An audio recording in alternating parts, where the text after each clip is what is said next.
Welcome everyone. So I'm going to get started. So firstly, I would like to acknowledge the Yurraga and Turrbal people as the traditional owners and First Nations people of the land in which I'm speaking from today. I pay my respect to elders past, present and emerging, and I also extend respect to all First Nations people who may be on the call today. So if you don't already know, which I'm sure most of you do, which is why you're actually on this call, Mick has got quite a long esteemed background as a serial entrepreneur. He's a climate tech advisor, angel investor in Cecil, functionally, FlightFox, Startmate and EnergyLab. He also co-founded Pollenizer and muru-D and the author of She's Building a Robot. He and his Climate Salad team are currently on a mission to significantly impact 1,000 climate tech companies. So if you are on the call, you should be oh so lucky. And he's getting them on the mission to get them a customer, a team member, or an investor by 2030. So without further ado, I'm going to hand over to Mick to talk to you about the huge opportunity available to climate tech for Australia. Thanks so much. Yeah, great to be here. Thanks so much for inviting me, and wonderful to have a excellent crew of audience here. My Zoom did crash horribly just before I was about to log into this and had to restart my whole computer. I ran around like crazy, but was able to get back on. Gotta love technology. But 50 participants, that's fantastic. And some friendly faces I can see as well. There's some of the wonderful people from the Queensland tech community, and hopefully I can share some insights to you today. And I'm gonna go through a lot of this content pretty fast and furiously as I do. The slide deck it's not meant to be read as an essay, it's meant to be read as a bit of an inspirational discussion piece, and so I'll jump into that, go through it, and then hopefully there is some time for questions afterwards. And yeah, thank you very much for having me, everybody. But a quick warning in advance, this presentation may cause such side effects as climate anxiety, quitting of high-paying jobs, and or vegetarianism, or some combination of all those. But I do hope that this is a call to action. We're doing a lot of things. I want us to do more. Australians got an incredible opportunity, and we've got a wonderful group of people here who I think can have an incredible impact. We've already done a quick intro to me. I got excited about climate tech about 6 years ago in San Francisco. Really brought that back to Australia, and I really want to dive in. I want to be practical in my help to climate tech companies. More customers solve lots of problems. Can you build out your team and need investment along the way? And there's two big projects I'm a part of. One is Climate Salad, and the other is Climate Landscape Report, which I'll share a little bit about as well. Spoiler alert, the end of all this, in terms of the big opportunity, you are the answer. You are the key to all of this, both as a consumer, but also as entrepreneurs in a big way. So I just want to get that out of the way early. The problem, I won't go over this too much. It's been, been hit pretty hard over the last, 40 years really, but more aggressively in the last 12 months. But the way I like to share it is we've put 100 years of amazing growth, which I definitely have benefited of wonderfully, on the environmental credit card. And that bill has come due, and it's got some interest, and that interest is piling up and piling up and piling up. So we've got to fix that up. All that growth has been wonderful, but we can't keep putting the burden on the environment, and we have to find a way to live sustainably as with our environment as well. So we have work to be done there. And the harsh reality is our planet is going to be less livable. As a dad of 3 kids, that's really hard to deal with, but it's one of the reasons I've got a big call to action. And the reality is that no matter what we might think optimistically, the ecosystems are probably more fragile than we think. We just have never put it through this kind of stress before, certainly as humans. So we've got to really drive this towards some action. We've been too late. We have been told about this for probably more like 100 years, and definitely clearly in the data in the last 40 years. But very excitingly, in the last 2 years, we have had a really significant call to action. And the last 6 months has been incredible, really, in terms of the change in our ability to and our willingness to drive in this area. And a lot of you, some of you on this line has probably been like, yes, where have you all been? But look, as a planet, we just need to all get moving and get active in this space. Now let's think about more specifically for Australia. So, and I think regardless of the narrative which might be happening in a political landscape, I want to talk to this group as a group of entrepreneurs and think about our opportunity. Now, the environment is global; it's part of the whole universe. But we do, I think Australia as a unit has some particular opportunities to think about the impact that we can have. The first thing is we have tremendous natural resources. There's a big positive and negative to this, and the natural resources negative is that we're obviously going to face a lot of the impacts of climate change, which should give us an extra kick of motivation to be active on this. But we do also have great natural resources. I think there are some natural minerals, and I don't want to be spending too much time digging things out of the ground, but we probably need a bit of that. We definitely have a lot of sunshine. We have a lot of ocean. We have a lot of nature there, and we have good connection to that. Certainly the indigenous cultures have taught us that in terms of sustainability, and I think we still have lots to learn in that direction. We have lots of natural resources to make use of, and I think we want to start harvesting that, whether that's agriculturally, about nature-based solutions, about carbon sinks, mangroves, seaweed. We have lots and lots of opportunity to use our natural resources. And then we have our human resources. We can absolutely create 1 million new jobs while we help the environment and help the climate. They are not mutually exclusive. But absolutely, we have this big opportunity. We have a great talented workforce. We can really drive back to advanced manufacturing, smart jobs, high value add jobs, jobs of the future, jobs we enjoy. And I really, really want to hammer this home. There is no conflict of interest or mutually exclusive component to this. We can create a good, strong economy, and we should. This is an economic opportunity as much as it is an environmental impact opportunity.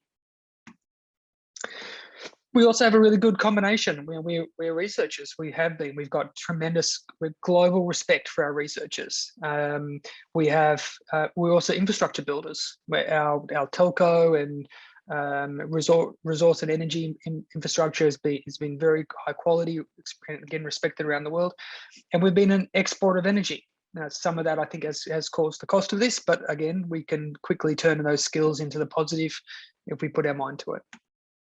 We do have also a really strong connection into Southeast Asia, one of the fastest growing areas of the world, and there's an opportunity to give energy and give climate benefits, as well as solving some of the questions around equality and economic equality. So I think we want to be able to use that connection as much as we can. And hopefully, I think we have a bit of a special move globally. We do have a startup ecosystem that's grown incredibly since I've started working in it, 20 years ago.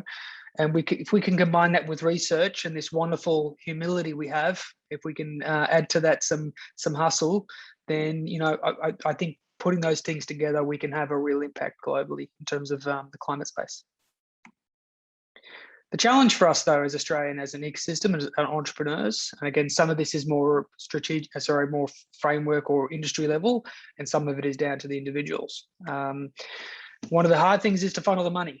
Has been a big change in the private equity superannuation funds, the big end of town, the billions of dollars and possibly $1 trillion that has realized that there is an economic opportunity as well as a risk of not taking action in this direction. But it's very hard it sounds like a really good problem to have, right? Too much money at that very high level, but how do you get it in the hands of entrepreneurs who are actually making an impact? It can't come unencumbered. It can't come for free. It has to follow the business principles. And we don't yet have a great combination yet here in Australia of investors who are also skilled at working in climate tech spaces. Certainly in the 6 months I've been giving this presentation, that has grown incredibly. We see Tenacious Ventures as an ag tech fund. We see Regen Ventures focused on regenerative practices. We see Artesian are doing things, Investable are setting up a fund, Main Sequence, a fund partnered with CSIRO. Climate is one of their big challenges. Blackbird have been investing, Airtree, Square Peg, they've all made great investors. Gelix has got a good fund up. There are a lot of good investors here now, and I think we need more, and we need them to be really specifically focused on the climate tech opportunity. So that's the first thing. How do we get the money in the hands of good entrepreneurs, building teams, building good products, and making happy customers? We do need to work better on our conversion of research to products. Now, I said we have great research, we have great entrepreneurs, but we don't quite mash these together strong enough yet.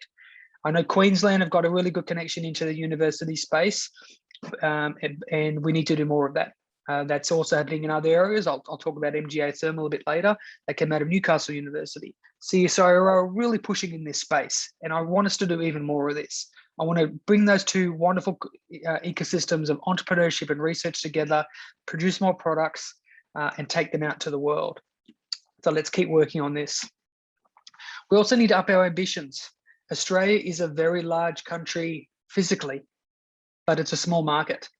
Yes, it's a good test market, but you can kind of get stuck sometimes building a $1 or $2 or $3 million revenue business here in Australia, and we don't. Sometimes we just don't take those opportunities globally. So if we can take them to the US, to China, to Europe, we have much bigger markets, much bigger revenue, much more opportunities for capital raising, and we'll have some bigger successes. It's not for everybody. I just want it a little bit more. I want us, and I know River City Labs has been great, been taking entrepreneurs to bigger markets and exposing them to it, and we want to keep doing that. Now here's a quick map I've got to show you part of the challenge as well, and this is to show a bit of the complexity of the whole space. So it also shows here my amazing design skills, and I think that's really evident that that's one of my key strengths. And I don't know why people don't recognize that for me on LinkedIn as much as possible, but clearly I need more design. You can see the logo and other things just done by designers, and this chart is definitely not. Anyway, moving to the key point around the complexity of this. There are 4 big areas I think about when I think about the impact you can have as a climate tech company. Are you reducing the emissions that are going out into the atmosphere, greenhouse gases? Or are you removing the emissions that are already out there? 2 different things. One could be, again, stopping the amount of energy use or et cetera. And the other one is carbon sequestration in terms of removal. Adaptation. Again, we have left it too late. We are going to have to face some things around adapting to the new climate. Bushfires, Australia's got to do better at that. Raising flood waters, flood map out of Queensland. Juliette and the team doing amazing work on helping us deal with floods. We have to deal with that. As sad as it might be, we do have to get better at doing that. And then there's just general improving the environment. Those are the technologies pulling plastics out of the ocean, and the microplastics, critical. Improving things like reforestation, like who's going to be paying for those? What's the opportunity there? Now we go to another level down, and I've sort of stole this off a good friend of mine, Bill Gates. Not a good friend of mine, but I use his software a little bit. Powering, growing, making, moving, and cooling. So they're the 5 areas I see to think about in terms of the space. Powering is the energy, growing is food and nature, making is materials like concrete and steel, plastics, moving is transport, not just your own EV, for those people who've got nice little EV at home, but how do you get the trucks? How do you get the planes? How do you get the ships? All of transport, and then cooling, heating. There's a lot we take about cooling and heating, and obviously as the planet warms, we have to do more and more of that. And the one thing you'll know about this, look at this, is it touches everything, and that's the reality. Climate tech needs to and will absolutely touch every single kind of business in the whole world. So that's a big angle we have to consider there. The next thing to think about is the technology base. And this was really confronting to me. Software, devices and hardware, science, energy, and infrastructure. Now, I've spent a lot of my time in software and a bit of my time in devices and hardware. I'll be very honest, I'm not a deep tech scientist. Energy is a whoa, crazy world at times, and infrastructure is really, really big. But climate tech goes across all these different areas. And again, to solve the problems, we need to go across all of them. As entrepreneurs, you don't need to solve them all, but we do need to, we want to think about all of these. And then the type of customer. So we've got individual consumers, and there are great opportunities to do that. There are B2B customers, and there are government, and there's definitely overlaps between these 3, but they need different products at different times. And then you've got the stage of the company. Are you at the research stage? Are you testing it out there and providing product market fit? Are you got the product ready to take to market and growing? And are you scaling and taking it to the rest of the world? What are the different phases of your technology? Again, that changes based on your customer base, your technology, your impact, etc. Then you've got markets. There are hyper-local problems we have with climate. There are regional problems, and there are global problems. And again, we've got to think about your business and what part of the world it's trying to solve a problem for. And then funding. Got to love a good bootstrap company growing organically. Amazing. There are really good grants going into this space, and they're much needed. Government has to play a role, but there is also, as I mentioned before, massive amounts of capital coming into this space. So again, this beautifully designed chart is to show that there is complexity here, but also within that there is opportunity. So, and that's the thing to think about. And it doesn't even cover really specific themes of these things, like what that Yasmin's solving with in the terms of the world's biggest garage sale, in terms of the circular economy. So there are really, really big other parts of this and themes and ways to analyze this, but I didn't want to get too complicated.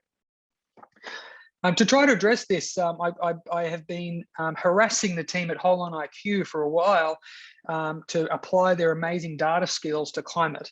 They're an Australian co-founded company that goes around the world and sells to companies like World Bank and Temasek and Google. Amazing data around impact intelligence platform is what they do, but they've been mainly focusing on education and learning, and they just started a few months ago focusing on climate. And this is an alpha map of the climate tech space globally. And each dot is a company or an organization, and they've mapped about 5,000 organizations, probably closer to 10,000 now. And they use a machine learning model to basically automatically build up the categorization themes and taxonomy within this space. So you'll see a lot of connections and overlap, because there are a lot of them between the environment and agriculture and energy. All these things overlap quite significantly. And a really interesting thing we're pushing towards is, what are the gaps? Where is the green space, as they say, in terms of the opportunity here to progress? So again, this is, if you Google global climate landscape, you can go to Holon IQ, make sure you apply with your company to make sure you're in the list. I'm going to be looking after the climate tech ANZ 100, so the 100 companies in Australia in their space. So again, reach out to me if you want to be a part of that program. And despite all that crazy complexity of, again, my big map and the Holon IQ global landscape, this all comes down to the individuals driving this. This is what I totally believe is the individuals are going to have this impact, and it can be small teams. And this is what I say to everybody: if not you, who? Like, everyone recognizes the problem, challenges here. Please step up if you can. If you're already doing it, let's do more. And if not now, when? Like, we need to get moving on this stuff now. As we have an opportunity as an environment. The good news is Australia is already doing some amazing things. And I want to do this not to show you that we've got it covered, but to show you some inspiration about some of the great things we're already doing. Lily and the team at One Small Step, they've got an app that helps people take individual impacts every single day. So using gamification, not to share cat videos, but to actually have climate impact. Ripe Robotics, I'm an investor in this company. They use machine learning to look at fruit and see when it's optimally should be picked. 20% of fruit is wasted at the farm. That's a massive amount of fruit that we could be sharing around the world. And they use a robot to pick that. So an innovative company out of Australia. Cecil is another company I'm interested in that are doing AConnects for carbon projects, for nature-based solutions. They help farmers, property developers, project developers, manage the carbon. This is a new currency, something we've never had to manage ever before, and teams like Cecil are creating software to help them do that. MGA Thermal out of Newcastle, University of Newcastle, a research project. This is a great example of how we can do this. A research project that we're able to create energy bricks, completely non-renewable energy bricks that actually don't have any negative side effects. And the whole world is interested in this. They just raised $8 million from Main Sequence, Alberts and others, so very exciting. GoTerra, Olympia and the team, waste management. May not be an exciting space. We may not really want to think about this, but we have to solve problems in all areas of the world, and GoTerra is doing an incredible job of doing that. So GoTerra, love what they're doing. 5B with their Maverick product, low-cost solar. Again, we might think solar's solved, but we're not. We've got a lot of things we can do. SunDrive are doing copper photovoltaics. Australia's doing some incredible things in this space. Regrow, Anastasia, doing an amazing job of thinking about the data and how we use data to unlock the opportunities in agriculture. D2 Foods, Main Sequence business that is creating new food products. Great Wrap using compostable cling wrap. Kona with batteries, Ulu with kelp, and also we have insect-based proteins. So again, these are all Australian companies, and lots of innovation happening across the space.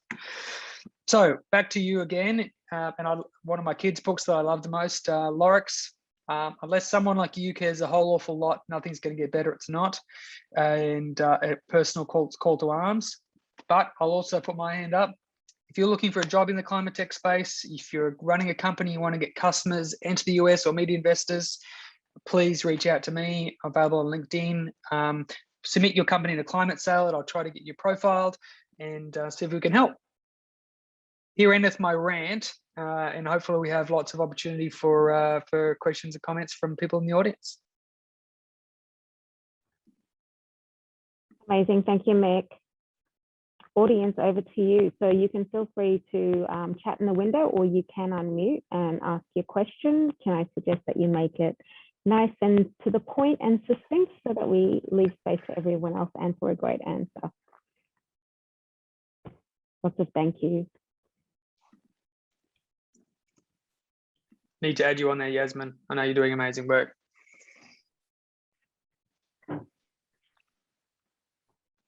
Questions or comments or suggestions? Lots of comments, great presentation. Feedback. Yes, please. From Yaz. Yes, I'll add her to the list. So a couple of you guys have completed the expressions of interest for the office hours, which is really great. So your information obviously has been passed on to Mick, and you should have received an email by now with details on how to book in with Mick.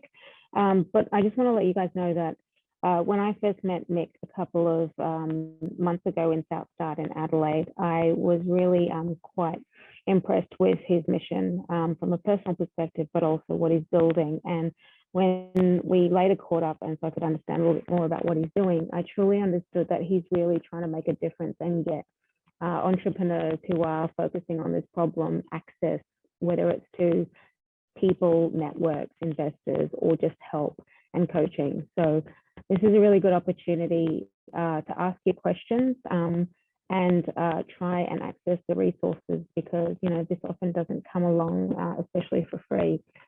Here, we've got a question. Can you list some of the top urgent jobs in this area out there? Yeah, great question. Thank you. It's there's jobs in all areas. Like, again, I think a little bit different to apps and SaaS, which was fairly software design, growth marketing. There are a really broader range of challenges here, and we really need different kinds of skills. We need diversity more than we have, and we don't have nearly enough people who are, in terms of females, who are adding value into this space. Even though we have GoTerra and others run by a number of amazing female co-founders, I want to add, get more and more diversity in this space. Really important.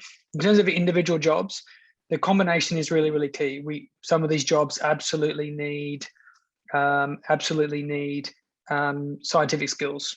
If we look at Vow Foods, they're doing lab-based food, like they're growing food in labs. That can't be solved purely by software. But we have lots of need for product people, and that's another big challenge. Is we have a lot of these scientists and researchers who maybe have deep tech, and they have the rough formings of a product, but someone to really take that and turn it into a product that customers love and use and can scale, especially in big markets, is a really big opportunity. So we need good product people who are customer obsessed. The same with design. Been working with a company that's actually helping mining companies optimize their inputs in products, and we one of the big things they're bringing is a design customer focused principle of how do we help.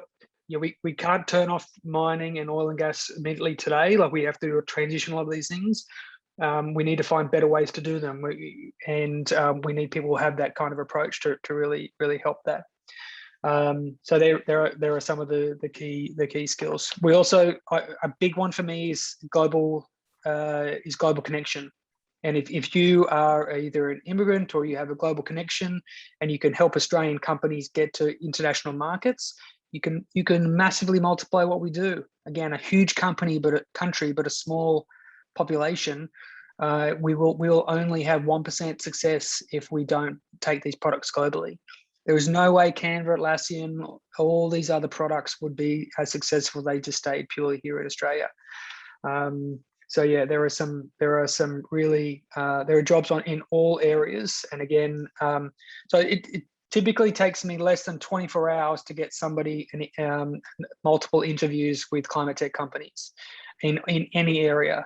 So I need to find a way to scale that component of my life, like most components of my life. But yeah, very, very keen to work on that. And rolling on really quickly to Dermot's question around the million jobs. So if you look, one of the groups that have been having a huge impact in this, Eitan and the team at Beyond Zero Emissions. So Eitan was the co-founder of that. If you Google 1 million jobs project and Beyond Zero Emissions, they have, someone might be able to throw that link in there into the chat. They have done an amazing job of putting that together in terms of the numbers in the background. And they've done the work to go into regional areas like Gladstone and Newcastle to create those programs to actually do the connection. Because if we can bring this research out, again, with MGA Thermal in Newcastle, there is an advanced manufacturing opportunity there. That's potentially thousands and thousands of jobs. So yeah, the 1 million jobs, it's a good, nice round number, and we kind of need it. But again, Beyond Zero Emissions has got some of that background. Awesome. We do have another question, Mick. Do you have any stories or insights into how some of the founders working in climate tech have started? It seems like a big problem to solve, but how did they actually start out with their problem area and product market fit?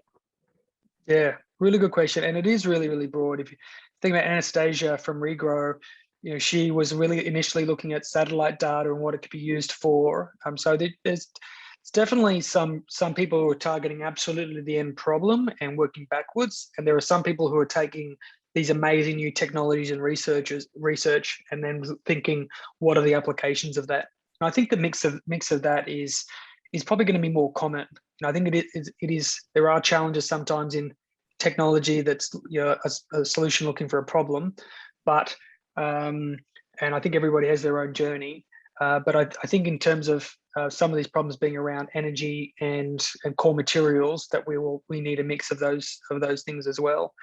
If you think about, from my perspective, the companies I've been really close to, Robotics, Hunter and the team love the robotics side, but very deeply connected to agriculture and seeing the big problem of food wastage at the farms. And then they started basically just applying the different technologies to solve that equation. And they're still very, very early days. Whereas Cecil Earth and the team, they spent a year and over 100 interviews with farmers and people in agriculture to understand the problem space and to work out of the 20 things that need solving, what's the thing that they can solve, which leads to a big impact. So I think there are definitely different motivations in the climate tech space, which I think is really, really healthy. And that, again, I would think that it's great to go and start something brand new from scratch. But there is also a lot of really good companies that are in existence that are doing good things, that are looking good for good people. So if you find a passion area, that would be my first point of call, because a team can really multiply that in benefit. So yeah, it's but yeah, lots of amazing journeys, and we need to. I mean, it's the whole reason I started Climate Salad was I did 20 or 30 of these calls, and I was like, why aren't we sharing this? Why aren't we saying what Australia is doing so well in this space? And it's a part of our humility again, which I love, and / hate horribly, that we don't. Other than at wonderful places like River City Labs, we don't get to express our ambitions and our and that boldness. But we have a safe space here, so let's keep sharing those really good stories. I love the way you positioned that as humility. Well done. I'll use that moving forward. Over to you, Yaz. You've got a live question. Did you want to just unmute? I do. Thank you. Hopefully you can hear me. Hey, Mick. Brilliant presentation. Hey. I loved it.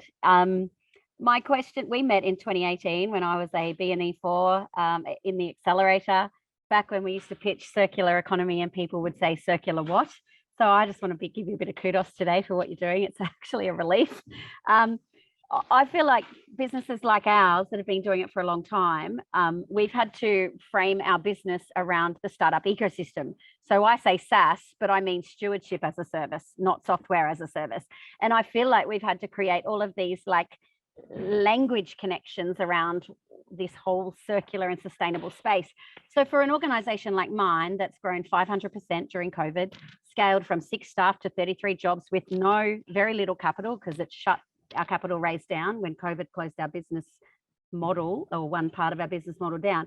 When we've created our own hockey stick and we've gone about it a different way to most people, customers, traction, partnerships, validation, all the truth and the proof, how do we efficiently and effectively put our hand up for cash without having to play the dancing game for the next 6 months, when by then missed opportunities would have cost us all millions of dollars and millions of impacts for the climate? Yeah, great question. Firstly, I love that you got it your own pitch here in that video there. That totally expect that from you, and completely respect it. And also, I'll be really honest. Like I'll tell a quick story which shows the challenge we have. I've been in this space for a long time, but when I first saw your pitch, and this goes also to the investor question. When I first saw your pitch, I was like, how big can a garage sale be? Like, you know, I'm just thinking, is it a really big car park or something? Like, who's got a really big garage like that? And I think if it wasn't for your own hustle and skill and me seeing it got met out by how you executed this, I also wouldn't, if anyone asked me, if I didn't hear anything from you, I'd be like, probably still a small business. Like, how does that really, really grow? And you're also dealing with two challenges. You're dealing with the challenge also of circular economy, like the whole problem space. And I think most of the world up until 18 months ago thought that anything to do with the environment or climate was basically philanthropy. And I've still had some people last year say, oh, do you want to talk to our foundation? I'm like, what? Are you kidding me? Like, how do you not see this? But that's the reality, and that's part of our challenge for entrepreneurs. And you can't actually explain your way through that. You can't be like, let me sit down with everyone for 3 hours and explain why this is important, why circular economy is important. You just have to actually solve the problem and have them not even notice it.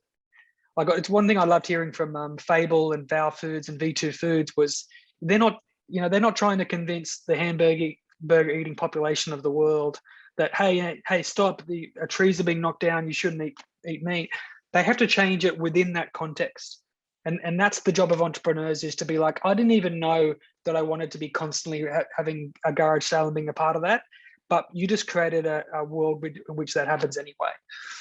And this goes to the investor relationship thing, and it's something that Australian entrepreneurs, I find particularly, do have a bit of an error with, is that we work so hard on our business and we're like, you know, I need money now, so I'll go raise money now.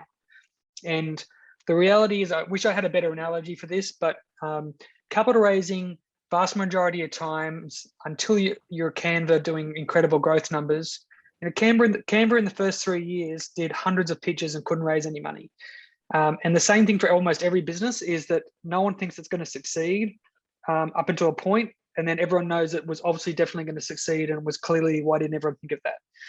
And the issue is, when you're on this side of it, the hard side, you're just like, what's going on? But when you're on the other side, it's really easy. But how do you build, like, the way to do it on this side is to build relationships and to start it really early, and to change the game from dots to lines. If you're on a pitch night, or if you're pitching to me in a call, or that whole investment decision is based on one single moment, like, what are the chances? Like, it's literally like, you know, having a speed dating night and having someone propose to you at the end of the 5-minute conversation.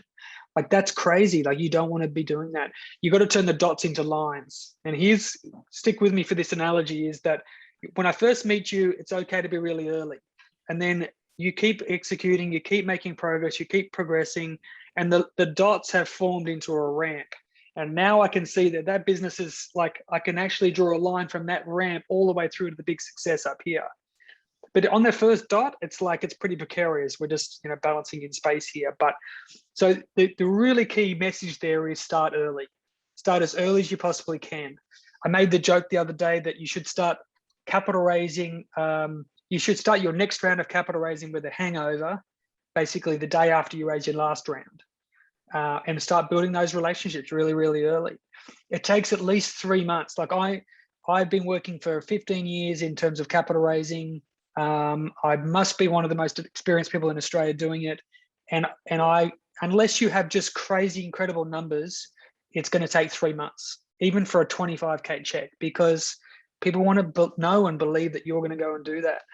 So it's the only way is to start with a bigger population, go build a relationship, and you have the gold, right? You have the equity that the investors need. Their job is to invest it, find good companies, and their job is like they have unlimited money, really, kind of, but they got to find really good companies. But it's the companies that they know and get to know, and so.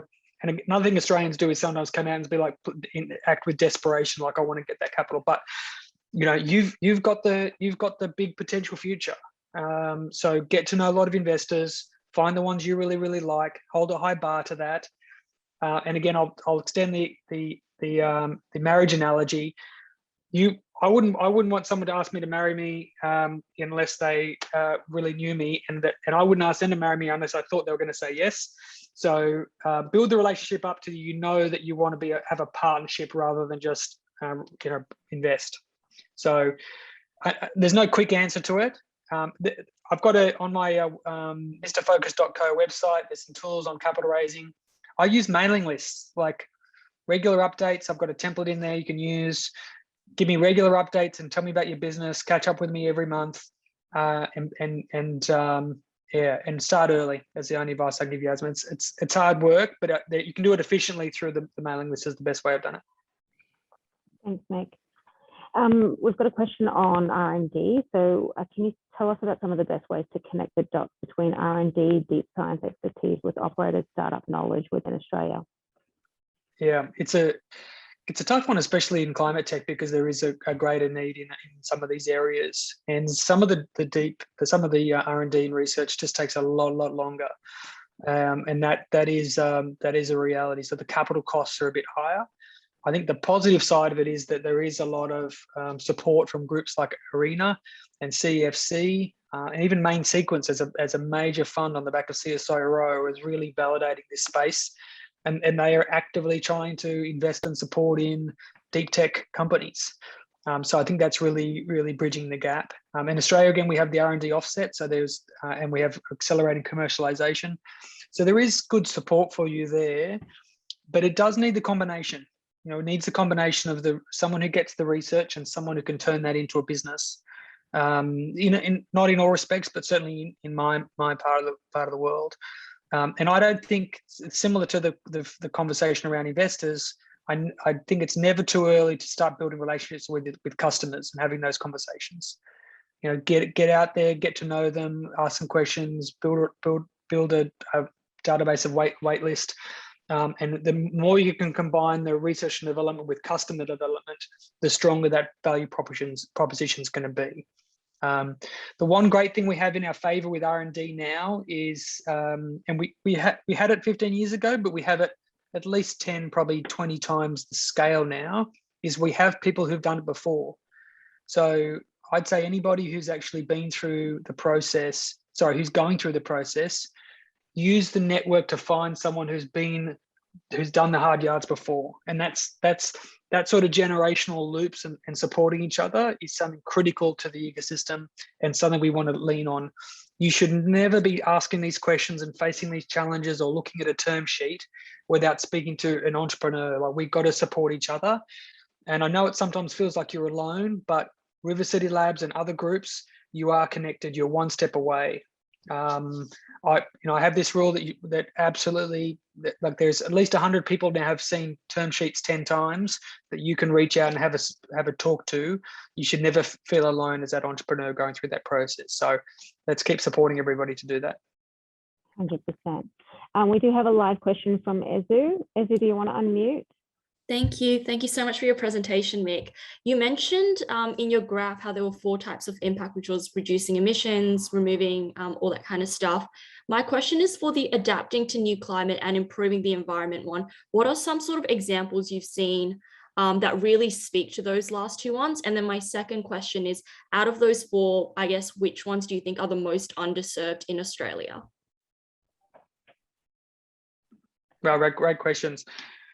The adaptation one that I tell as a story often, but I don't know if it necessarily applies to Australia, is I was reading in, I think, New Scientist that one of the fastest growing industries in the US is house raising. So basically lifting up houses, and that's not a high tech product, but it just spoke to me that, we adaptation wise, all these probably 1 million houses globally, and this is that's a first world problem, lifting your house, right? Versus in the Pacific where we have whole nations that are under risk of raising. And again, Juliet and the team with FloodMap providing incredible data around that. So I think FloodMap is probably one of the best examples we have in Australia of taking amazing data sets and helping people prevent or think about, do prevention before a flood comes, manage a flood as it's happening, and then analyze what happened. And that's a reality. We've always had floods, but not at this level, not at this scale, not at this regularity. And that's an example of actually better dealing with that day to day.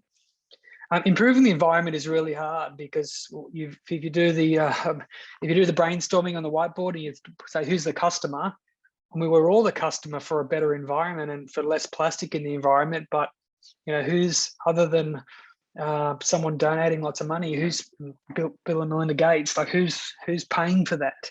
I forget the name of it. Someone will help me. The device that sits in waterways and collects plastic, I think is incredible. So yeah, I think there are products to go and do that, and maybe it's localized. I think that's the different levels are really, really interesting, especially since this is cross-border. Like there were so many cross-border things like this, and hopefully Australia. Yeah, CBIN. Thank you. So yeah, I think there are a few of the examples. One of the reasons we're doing the climate landscape report with HolonIQ is to try to find which regions have strengths and weaknesses in which areas. And Australia is definitely not going to solve everything we need. We're going to have to we'll be a net importer of climate tech solutions. But if we can do a good job of exporting, we can still, again, create those 1 million jobs. My guess is that Australia, we've done amazingly with solar in terms of penetration, and that's been great, but we've got massive gaps with EVs. Like that, we're a tough market for cars, right? In terms of we're very spread, we're a small market. It puts a lot of pressure in terms of infrastructure, in terms of charging, etc. So I think, and then there's, again, there's lots of flow-on effects of that. EVs don't have mufflers, so what happens to all these people who are working in that part of the industry? So we haven't even seen the first order effects of a lot of these things yet, let alone the second and third. And I think Australia really wants to think about what role we play in that. I think we've been really focused on reducing emissions in a lot of ways with energy. Removal, I think, is a big and really hard one with sequestration and storage. And adaptation, I think we are, there are really obvious things like building seawalls and things, but I think that is, again, we'll have to do some of that, but I think there are technology solutions to that as well. So honestly, all the areas and in all the different components. So, and again, the data coming out from HolonIQ will be out probably in mid-October, ahead of COP26, and we expect to have a clearer view on that at the moment. But I spend my time in this every day, and I tell you, all I see is more and more opportunities to do more and more work. So. Awesome. We do have a question on carbon credits, and this from Daniela from Circular. Carbon credits trading is becoming a huge area. Can you comment on carbon credits, including environmental co-benefits? Yeah, carbon credits is a really interesting one. I think it plays a role. We had an amazing moment last week where we got Alan Kohler to talk about the carbon price on the ABC Financial News, and it was amazing to see that. But there's kind of also where you're paying for the mistakes we have. We have to actually do positive and preventative things rather than just do carbon credits. But I think there has to be a price on carbon because we won't be able to switch it off immediately. And I think that the European model is really, really interesting, how they're doing the border adjustment rate on carbon. So I think that's going to be very interesting. And again, there's 2 Australians leading the PRI group over there doing sustainable finance out of London. So we are doing some good things globally.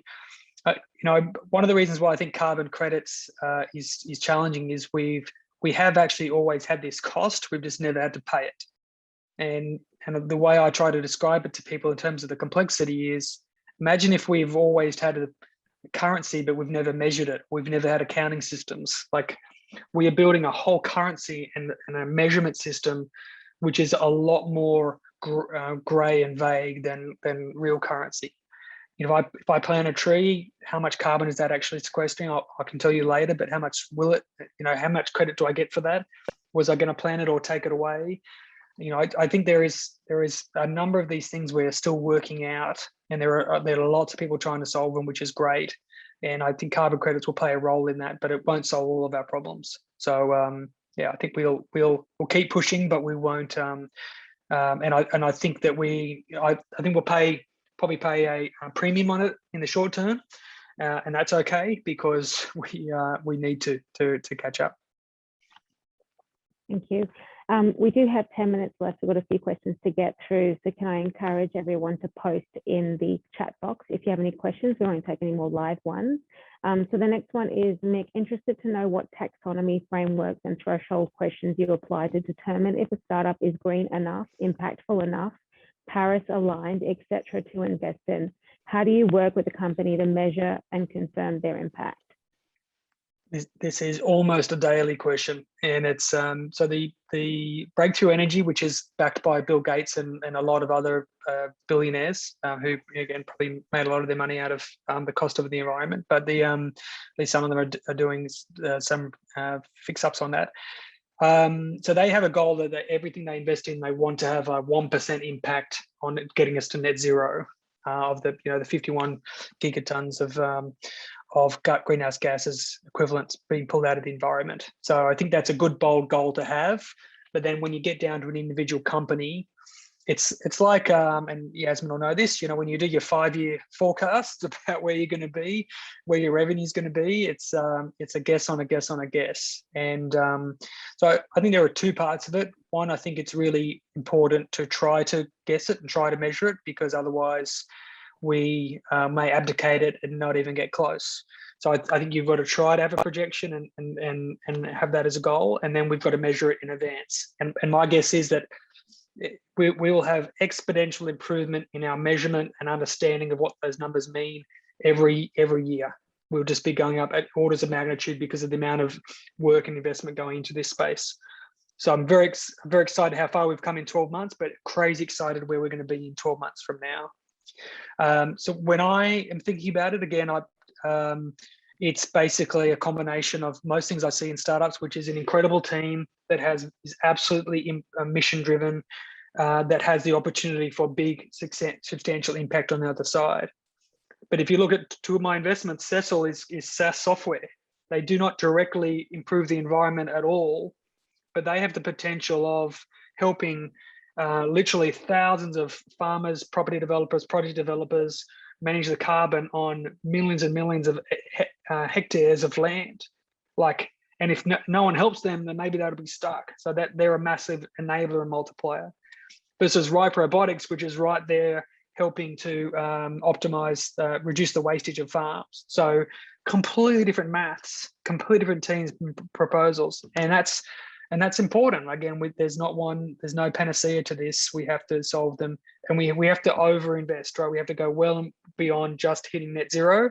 We've got to get beyond that, and to the question around reduction in those areas, we have to take out of the atmosphere. And some of these things take a very, very long time. So I ask the question, I try to map it back to the things like Drawdown as a book. Like it's a heavy book in some ways in terms of the content, but Drawdown really mathematically puts a stake in the ground and says, here's what we can do. Again, we'll try to share as much of that content as we can on Climate Salad. But again, I'm excited about where we're going to be in a year from now on that. Thank you. We have a question from Caitlin. I've heard climate change described as a symptom of wider sustainability issues. Do you think the term climate tech discourages this more systemic view? And related to this, do you think we need more systems thinking in this space in general? How do you think we can encourage this? Yeah, it's a really good question. And partly this is me being a carpenter solving problems with a hammer, because I'm a tech person, and I looked at my opportunity for impact, and probably difficult for me to be a physicist or a chemist and solve some of those bigger problems. So I'm trying to solve it the way I know how. So, and I think climate tech is definitely only part of the solution. And I think there's a really big systemic component in there. A lot of people are feeling and saying, and I tell you, my kids get really crazily frustrated with me trying to recycle everything and trying to lower energy and turning lights off. And it's very easy to think, what is an individual's actions compared to the entire world of gigatons of greenhouse gases. But I think, as we've absolutely seen here in Australia, it's clear that there is, up until 2 years ago, most corporates would have thought that green is a pain rather than a positive. And definitely the government thinks that predominantly. And I get it, right? How do you, what does the 20 years from now matter in a 3-year election cycle? But I think that comes back to the individual. So I think there are individual systemic things which we can drive for. Climate tech itself overall, yeah, it's climate tech as a part of the bigger solution is only one part of the puzzle. I think there is massive human behavior things we need to change. There are fundamental things around equality, and there are positive things there as well. Like we're seeing in Africa a lot of skipping of fossil fuel implementations in some countries and going straight to renewables. And so there are positives there, but there is a real danger that we accentuate the inequalities we have in the world, and that the biggest price is most likely going to be paid in terms of water and food and climate on the poorest people in the world. So I think not everyone's going to be able to solve all of those things, but definitely I think there are enough good people who have that to their attention. So I think your point is right, and I'd like to understand more of it. I'm trying to do what I do, which is be really, really active and to just get out and solve what I can. But I'll tell you, in a couple of hours, 2 hours from now, I'm starting I've got my uni course because I'm doing a Master's in Sustainable Development, because there are so many parts about what you're talking about there, Caitlin, that I need to learn about and understand and don't. So I'm not going to be able to get it all, but there are good experts who've been doing a lot of this for a long time, and we need to call on them for help. Thank you. We have a question on what about non-for-profit model versus profit model in the climate space? Which way will benefit them most in this industry? Yeah, it's a huge question, and I think it's been critical that that we have had an approach which has a balance of both of them. And in my world, I've been working with Giant Leap, who is impact focused, Alberts, which is impact focused. There are a lot of impact groups, and they've been doing the hard yards for years before this turned into a business opportunity. But I think the reality is, number one, that sustainability is important for a lot of these areas, and they can't be all completely run as a non-for-profit. Equally, there are a lot of things that will not be solved purely by a market model. So we will need a mix of these. I'm excited to see that a whole generation of people significantly younger and more energetic than me are looking at companies and saying, you can't pay me enough to work for a company that doesn't have a good mission and doesn't care about the society and social and the environment. And that gets me really, really excited. So I think that there is going to be a much more alignment. There's this B Corp philosophy of a beneficial corporation, and so there's this really good mix. So I think there's going to be a lot more merging, but there will be times when absolutely some things will have to be solved by non-for-profit, sometimes even by a government entity. But I think there's a lot of opportunity to find a healthy balance of both, for part of the solution at least. So no one answer to that, and definitely happy to recommend, again, Giant Leap and Alberts. There's an incredible group of people who are very talented helping find impact solutions that are non-for-profit as well as profit. Great. 1 minute to go. I'll have some rapid fire questions now, just to cover a few of them similar questions on there. If people want to get in contact with you because they missed the office hours, how can they do that? Add me on MySpace, No, just kidding. Just add me on LinkedIn, but please put a note. Please, like, don't just add me. Say, hey, heard your chat. Listen to it in slow motion so I could hear it all. But and here's a question of how I can help you as much as possible. I put your submit your website. There's a form on Climate Salad. That'd be great to profile you there. But yeah, add me on LinkedIn with a note. Happy to help. Again, I'm helping lots and lots of people, so the more I can facilitate it rather than do it individually, that'd be greatly appreciated. But yeah, reach out that way.